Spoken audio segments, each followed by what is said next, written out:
Hello বন্ধুরা, আজকে বানাচ্ছি শোল মাছের ঝোল পটল দিয়ে আলু দিয়ে। কড়াটা বসিয়ে দিলাম, মাছে হলুদ নুন মাখিয়ে নিলাম। গরম হয়ে গেছে, কড়ায় তেল দিয়ে দিলাম, দিয়ে মাছটাকে ভালো করে ভেজে নেব। গরম হয়ে গেছে, মাছটা দিয়ে দিলাম। সব মাছগুলোই দিয়ে ভেজে নিলাম একসাথে। এক পিঠ ভাজা হয়ে গেছে, উল্টে দিচ্ছি। ভালো করে ভাজা হয়ে গেছে, তুলে নেব। ভাজা হয়ে গেছে, পটলটা ভেজে নেব ওই তেলে। পটলটা নুন হলুদ দিয়ে ভেজে নিচ্ছি। পটলটা ভাজা হয়ে গেছে, তুলে নেব।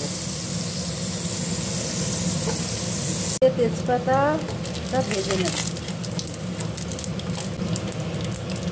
ওই তেলে আলু দিয়ে দেবো।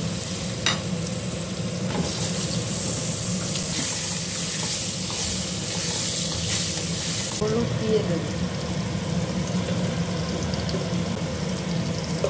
দিয়ে আলুটা ভেজে নেব।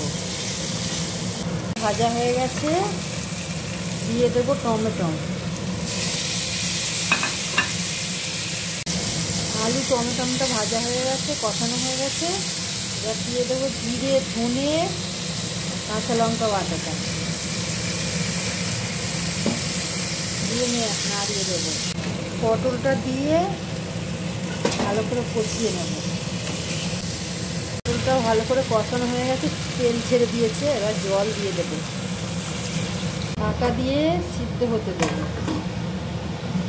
পটল আলু সিদ্ধ হয়ে গেছে, এবার দিয়ে দিই মাছটা।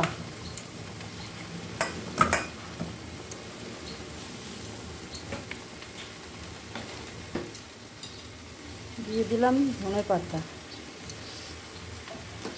আর একটু গরম মশলা।